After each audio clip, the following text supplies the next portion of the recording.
আসসালামু আলাইকুম। Kitchen of রাফারুহি রান্নাঘরে আপনাদের সকলকে স্বাগতম। আমি রাফারুহির আম্মু আপনাদের সাথে লাউ পাতার একটা ভর্তা শেয়ার করছি। লাউ পাতা ভর্তা করার জন্য আমি গ্যাসের চুলায় একটা কড়াই বসিয়ে দিয়েছি। কড়াইতে কিছুটা তেল দিয়ে দিয়েছি।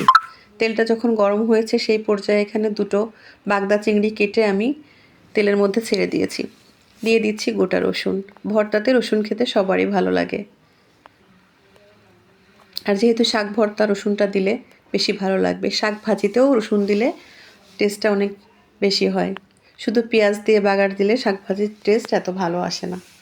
দিয়ে দিচ্ছি কুচিয়ে রাখা পেঁয়াজ।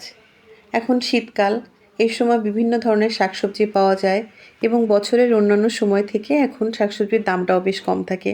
তাই শাক রান্না করে, ভর্তা করে, সবজি রান্না করে ভর্তা খেলে বিভিন্ন ধরনের রেসিপি তৈরি করে এই সময়টাতে খাওয়া যায়।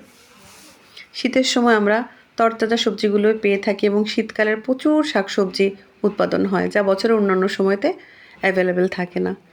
দিয়ে দিচ্ছি লবণ, দিয়ে দিয়েছি কিছুটা কাঁচামরিচ। আর একটা কথা, শাক ভর্তাতে কাঁচামরিচ ব্যবহার করলে স্বাদটা বেশি লাগে। যোগ করে নিচ্ছি সামান্য পরিমাণ হলুদের গুঁড়া। এবার মশলাগুলোকে ভালো করে নেড়েচেড়ে মিশিয়ে নিচ্ছি। মশলাগুলো যখন ভাজা ভাজা হয়ে গেছে সেই পর্যায়ে এতে দিয়ে দিচ্ছি সামান্য পরিমাণে পানি। পানিটা দিচ্ছি যাতে লাউ পাতাগুলো সিদ্ধ হয়ে যায়। একটা ঢাকনা দিয়ে মশলাগুলোকে ঢেকে দিয়েছি।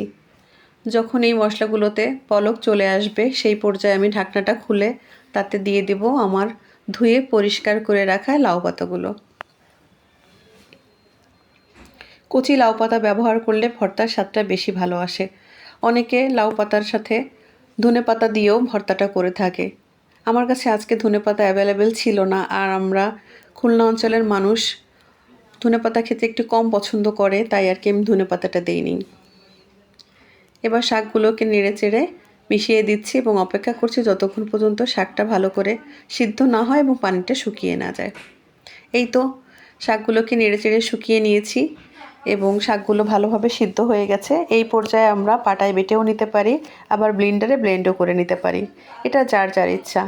আমার কাছে ব্লেন্ডার ছিল, তাই আমি ব্লেন্ডার জাগে এই মিশ্রণটা ঠান্ডা হলে দিয়ে বেটে নিব। তবে পাটায় বাটা ভর্তার টেস্ট বেশি আসে।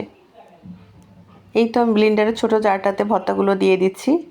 এরপর সামান্য পরিমাণ সরিষার তেল দিয়ে ভর্তাটাকে আমি মেখে নিব। আমার রেসিপিটি যদি আপনাদের এতটুকু ভালো লেগে থাকে তাহলে প্লিজ সাবস্ক্রাইব মাই চ্যানেল। আমার জন্য দোয়া করবেন এবং ভবিষ্যতে যেন আরও রেসিপি আপনাদের সাথে শেয়ার করতে পারি, সেজন্য আমার পাশে থাকবেন।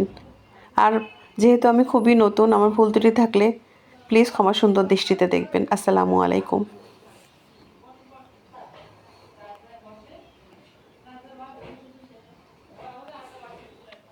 এক্সপোর্ট।